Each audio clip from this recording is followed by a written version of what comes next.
ಅಧ್ಯಕ್ಷರೇ, ಈಗ ಸಾಹೇಬರು ಉತ್ತರ ಕೊಟ್ಟಿದ್ದಾರೆ. ಅಂಥ ದಕ್ಷ ಮಿನಿಸ್ಟ್ರು ಇರಬೇಕಾದ್ರೆ ವರ್ಷ ಕೇಸ್ಗಳು ಜಾಸ್ತಿ ಆಗ್ತದಾವೆ. 1974ನಲ್ಲಿ ದಾವಣಗೆರೆಯಲ್ಲಿ 173 ಮಾಡಿದರು ಕೇಸ್ಗಳು, ಈಗ 240 ಮಾಡಿದ್ದಾರೆ. ಅದೇ ಥರ ಬೆಂಗಳೂರಿನಲ್ಲಿ, ಮೈಸೂರಿನಲ್ಲಿ 43 ಇದ್ದಿದ್ದು 24ರಲ್ಲಿ ಈಗ ಮೈಸೂರು 421 ಕೇಸ್ಗಳು ಮಾಡಿದ್ದಾರೆ.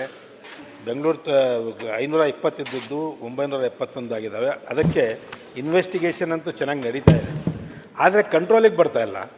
ಅದಕ್ಕೇನು ಮೊನ್ನೆ ರೀಸೆಂಟಾಗಿ ಸಾಹೇಬರಿಗೆ ಅದು ಗೊತ್ತಿರೋ ಪ್ರಕಾರ ಮೈಸೂರಲ್ಲಿ ಒಂದು ಫ್ಯಾಕ್ಟ್ರಿನೇ ಸಿಕ್ಕಿದೆ, ಮಾದಕ ವಸ್ತುಗಳು ಮಾಡೋವಂಥ ಒಂದು ಫ್ಯಾಕ್ಟ್ರಿನೇ. ಅದನ್ನು ಮಹಾರಾಷ್ಟ್ರ ಪೊಲೀಸ್ನವರು ಯಾವುದೋ ಇನ್ವೆಸ್ಟಿಗೇಷನ್ಗೆ ಬಂದಾಗ ಅದು ಸಿಕ್ಕಿದೆ ಅಂತ ಪೇಪರ್ನಲ್ಲಿ ಬಂದಿತ್ತು. ಅದಕ್ಕೆ ಇದು ಭಾಳ ಒಂದು ಕೆಟ್ಟ ಕ್ಯಾನ್ಸರ್ ನಮ್ಮ ಸಮಾಜದಲ್ಲಿ ಹರಡ್ತಾ ಇದೆ ಸಾಹೇಬ್ರೆ. ಒಳ್ಳೆ ಎಲ್ಲ ಕಡೆಯೂ ನಾನು ಮೊನ್ನೆ ನಮ್ಮ ದಾವಣಗೆರೆ ಜಿಲ್ಲೆಯಲ್ಲಿ ಶಾಲೆಗಳಿಗೆ ಹೋಗಿದ್ದೆ 2-3. ಈಗ ಅವರು ಅಲ್ಲಿ ರೋಡ್ನಲ್ಲಿಗೆ ಅಲ್ಲಿ ಕುದುರದ್ದು ಬಿಟ್ಟಿದ್ದಾರೆ. ಸಾಯಂಕಾಲ 5-6 ಗಂಟೆ ನಂತರ ಶಾಲೆಗಳು ಬಂದಾದ ಕೂಡಲೇ ಒಳಗೆ ಹಾರು ಹೋಗಿ ಅಲ್ಲಿ ರೂಮ್ಗಳಲ್ಲಿ ಬೀಗ ಬಿಚ್ಕೊಂಡು ಒಳಗೆ ಕುಂದಿರ್ತಾ ಇರ್ತಾರೆ. ಪೊಲೀಸಿಗೆ ಕಂಪ್ಲೇಂಟ್ ಕೊಟ್ಟರೆ ಆ ಹೆಡ್ ಮಾಸ್ಟರ್ ರೂಮ್ಗಳ ಹತ್ರ ಹೋಗಿ ಗಲಾಟೆ ಮಾಡ್ತಿದ್ದಾರೆ ಅವ್ರು. ಯಾಕಂದರೆ ಅದು ಗಾಂಜಾ, ಅಫೀಮ್, ಡ್ರಗ್ಸ್ ತೊಗೊಂಡ್ಮೇಲೆ ಅವ್ರಿಗೆ ಮನುಷ್ಯತ್ವ ಅನ್ನೋದೇ ಇರೋಂಗಿಲ್ಲ. ಆ ನಮ್ಮನೆ ಪರಿಸ್ಥಿತಿ ಶಾಲಾ ಕಾಲೇಜ್ಗಳಲ್ಲಿ ಎಲ್ಲ ಇಲ್ಲಿ ತನಕ ನಮ್ಮ ಲೇಡೀಸ್ ಹುಡುಗಿಯರು ಕಾಲೇಜ್ ಹುಡುಗಿಯರ ತನಕನೂ ಇದು ಬೆಳೀತಾ ಇದೆ.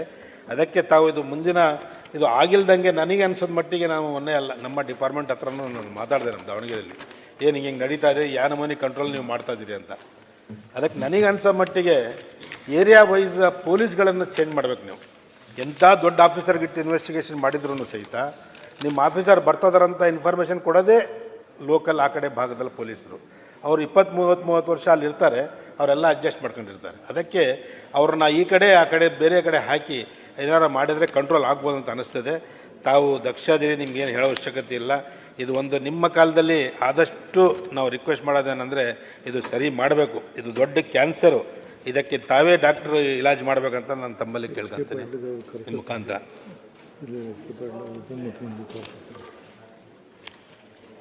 ಏನಪ್ಪ ಇದು?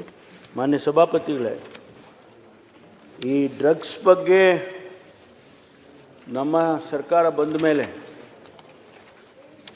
ಭಾಳ ಒಂದು ಕಠಿಣವಾದ ನಿರ್ಧಾರವನ್ನು ತಗೊಂಡಿದೆ. ಮಾನ್ಯ ಮುಖ್ಯಮಂತ್ರಿಗಳು ಸದನದಲ್ಲೇ ಹೇಳಿದರು, ನಾವು ಕರ್ನಾಟಕವನ್ನು ಈ ಡ್ರಗ್ಸ್ ಮುಕ್ತ ಮಾಡ್ತೇವೆ. ಒಂದು ಸ್ಟೇಟ್ಮೆಂಟ್ ಮಾಡಿದರು. ಅವರ ಒಂದು ಸ್ಟೇಟ್ಮೆಂಟ್ನಿಂದ ಇಡೀ ರಾಜ್ಯದಲ್ಲಿ ಇಡೀ ಇಲಾಖೆ ಎಷ್ಟರ ಮಟ್ಟಿಗೆ ಕಾರ್ಯಗತವಾಗಿದೆ ಅನ್ನೋದನ್ನು ಹೇಳಬೇಕು ಅಂತಂದರೆ, ಸಾವಿರಾರು kg ಡ್ರಗ್ಸನ್ನು ಹಿಡಿದಿದ್ದೆವು ಕಳೆದ 2.5-3 ವರ್ಷದಲ್ಲಿ. ಯಾವತ್ತೂ ಕೂಡ ಇಷ್ಟೊಂದು ಡ್ರಗ್ಸನ್ನು ಕರ್ನಾಟಕದಲ್ಲಿ ಯಾವತ್ತೂ ಸೀಸ್ ಮಾಡಿರಲಿಲ್ಲ. ಅಷ್ಟರ ಮಟ್ಟಿಗೆ ನಾವು ಒಂದು ವಾರನ್ನೇ ಡಿಕ್ಲೇರ್ ಮಾಡಿದ್ದೇವೆ. ಪ್ರತಿನಿತ್ಯ ಬೆಂಗಳೂರಿನಲ್ಲಿ ಪ್ರತಿನಿತ್ಯ ಒಂದಲ್ಲ ಒಂದು ರೀತಿಯಲ್ಲಿ ಒಂದು ಕಡೆ ಫಾರಿನ್ನಿಂದ ಬರುತ್ತೆ, ಒಂದು ಕಡೆ ಪಾರ್ಸೆಲ್ ಬರುತ್ತೆ, ಒಂದು ಕಡೆ ಬೇರೆ ರಾಜ್ಯದಿಂದ ಬರುತ್ತೆ, ಒಂದು ಕಡೆ ಇಲ್ಲಿಯೇ ಸಿಂಥಸೈಸ್ ಮಾಡ್ತಾರೆ. ಇಷ್ಟೆಲ್ಲ ಮಾಡ್ತಾ ಇದ್ದರೂ ಕೂಡ ಇನ್ನೂ ನಡೀತಾ ಇದೆ, ನಾನು ಅದನ್ನು ಒಪ್ಕೊಳ್ತೇನೆ. ಆದರೆ ಇದನ್ನು ನಾವು ಇಷ್ಟಕ್ಕೆ ಬಿಡೋದಿಲ್ಲ. ಎಲ್ಲಿಯವರೆಗೆ ಕರ್ನಾಟಕವನ್ನು ಡ್ರಗ್ಸ್ ಮುಕ್ತ ಮಾಡ್ತೀವೋ ಅಲ್ಲಿವರೆಗೂ ನಾವು ಈ ವಾರನ್ನು ನಡೆಸ್ತೀವಿ. ಯಾಕೆಂದರೆ ನಾವು ಈಗಾಗಲೇ ಅನೇಕ ಕ್ರಮಗಳನ್ನು ತೊಗೊಂಡಿದ್ವಿ. ನಾನು ವಿವರಣೆ ಮಾಡೋದಕ್ಕೆ ಅಟ್ಲೀಸ್ಟ್ ಒಂದು ಅರ್ಧ ಗಂಟೆ ಆದರೂ ಬೇಕಾಗ್ತದೆ. ಶಾಲಾ ಕಾಲೇಜುಗಳಲ್ಲಿ ಏನು ಈ ಹಾವಳಿ ಇದೆ, ಇದನ್ನು ನಾವು ನಿಲ್ಲಿಸಬೇಕು ಅಂಥೇಳಿ ಭಾಳ ಪ್ರಯತ್ನ ಮಾಡ್ತಾ ಇದ್ದೇವೆ. ಪ್ರತಿ ತಿಂಗಳ ಪ್ರತಿ ಕಾಲೇಜಿಗೆ ಪ್ರತಿ ಶಾಲೆಗೆ ನಮ್ಮ ಪೊಲೀಸ್ ಆಫೀಸರ್ಸ್ ಭೇಟಿ ಕೊಡಬೇಕು ಅಂತ ಮಾಡಿದ್ದೇನೆ. ಅವರು ಹೋಗಿ ಅವರಿಗೆ ಅವೇರ್ನೆಸ್ ಕ್ರಿಯೇಟ್ ಮಾಡಬೇಕು, ಅದರಿಂದ ಆಗ್ತಕ್ಕಂಥ ಅನಾಹುತ ಏನು ಅಂತೇಳಿ ಅದನ್ನು ಅವ್ರಿಗೆ ತಿಳಿಸ್ಬೇಕು. ಎರಡನೇದು, ಅವರು ಡ್ರಗ್ಸ್ ಯೂಸ್ ಮಾಡ್ತಾ ಇದ್ದರೆ ಅದನ್ನು ಗಮನಿಸಿ ಅದನ್ನು ಹಿಡಿಬೇಕು ಅಂಥೇಳಿ. ಮೊನ್ನೆ ಒಂದೇ ದಿವಸ 1,000 ಶಾಲೆಗಳಿಗೆ ನಮ್ಮ ಇಡೀ ಬೆಂಗಳೂರು ಸಿಟಿಯಲ್ಲಿ ಅಧಿಕಾರಿಗಳು ಭೇಟಿ ಕೊಟ್ಟಿದ್ದಾರೆ ಒಂದೇ ದಿವಸ. ಇದನ್ನು ನಿರಂತರವಾಗಿ ಮಾಡ್ತೀವಿ. ಒಂದಿನ ಮಾಡಿ ಬಿಟ್ಬಿಟ್ರೆ ಅದು ನಿಲ್ಲೋದಿಲ್ಲ, ಅದು ನಿರಂತರವಾಗಿ ಅದನ್ನು ಮಾಡ್ತೇವೆ. ಮತ್ತು ಎಲ್ಲಿ ಈ ಫಾರಿನ್ ಸ್ಟೂಡೆಂಟ್ಸ್ ಇದ್ದಾರೆ ಮಾನ್ಯ ಸಭಾಪತಿಗಳೇ, ಅವರು ಆಫ್ರಿಕನ್ ಕಂಟ್ರೀಸಿಂದ ಭಾಳಷ್ಟು ಜನ ಬಂದಿದ್ದಾರೆ. ಅವರು ಬಂದು ಇಲ್ಲಿ ಡ್ರಗ್ಸ್ ದಂಧೆ ಮಾಡ್ತಾರೆ. ಅವ್ರಿಗೆ ಎಲ್ಲಿಂದ ತೊಗೊಂಡು ಬರ್ತಾರೋ, ಹೇಗೆ ತೊಗೊಂಡು ಬರ್ತಾರೋ ಗೊತ್ತಿಲ್ಲ. ಆದರೆ ಅದೇ ಒಂದು ಬಿಸ್ನೆಸ್ಸನ್ನು ಮಾಡ್ಕೊಂಡ್ಬಿಟ್ಟಿದ್ದಾರೆ. ಅವ್ರಿಗೆ ನಾವು ಹಿಡಿತೇವೆ, ಕೇಸ್ ಹಾಕ್ತೇವೆ. ಕೇಸ್ ಹಾಕೋದೇ ಬೇಕು ಅವರಿಗೆ. ಯಾಕೆಂದರೆ ಕೇಸ್ ಹಾಕಿದ ಮೇಲೆ ಅವ್ರನ್ನ ಕಳಿಸೋಂಗಿಲ್ಲ ನೀವು.